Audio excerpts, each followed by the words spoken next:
A mortgage time bomb. Let's have a look. Hello everyone, Florian here and welcome to another episode of HeiseSays. Grab your stein of coffee, let's have a look at this article discussing the mortgage time bomb that's occurring in the UK.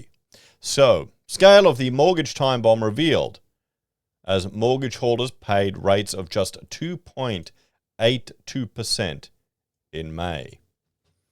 The scale of the time bomb set to detonate on the property market became clear today as new data showed an alarming difference between interest rates currently being paid by mortgage holders and those that will be paid when fixed deals expire. So this is the mortgage, the interest-only cliff, or not really the interest-only cliff, the fixed interest cliff. Same thing that we've got right here in Australia. A lot of people locked in at lower rates. Now, the issue is, did you borrow years ago and then maybe you didn't trust the Reserve Bank or trust the media, or when you saw the cash rate target get down to 0.1%, you realized that it was never going to get that low again, probably in your lifetime, so took advantage and locked in.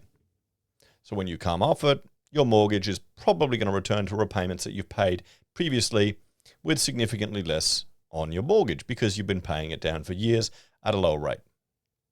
Or did you buy property during the mania when property prices went to the moon, particularly here in Australia,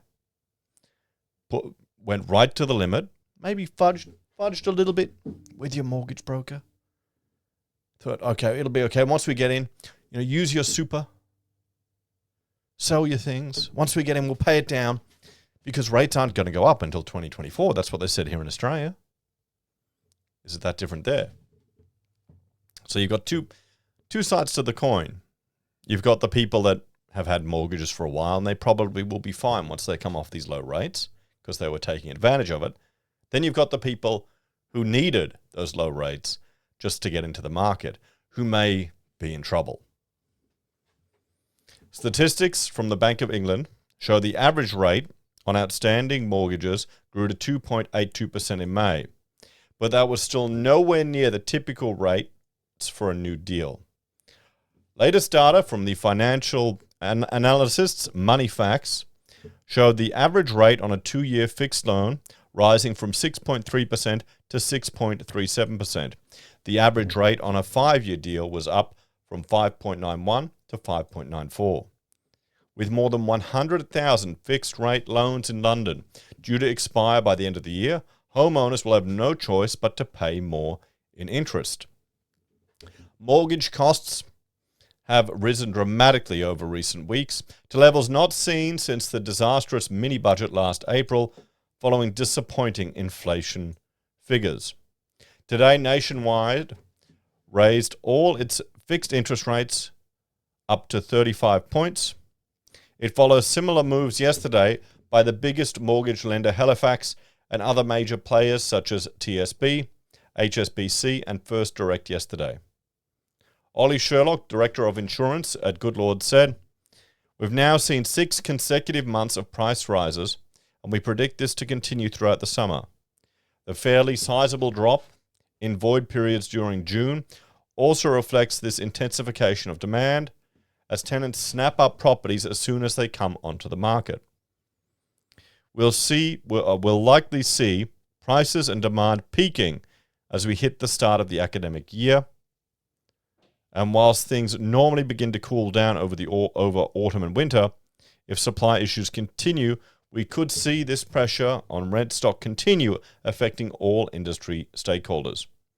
Despite the chaos, the bank data showed the number of mortgage approvals continued to rise in May to 50,500. Emma Cox, Managing Director of Real Estate at Shawbrook, said, "Buyer confidence has remained robust despite the challenges facing the property market." So there we go, everyone. We've got a mortgage time bomb, but we have property demand still there. Demand is still there. So let's jump over and look at trading economics here and look at what's going on in the UK. which country? United Kingdom.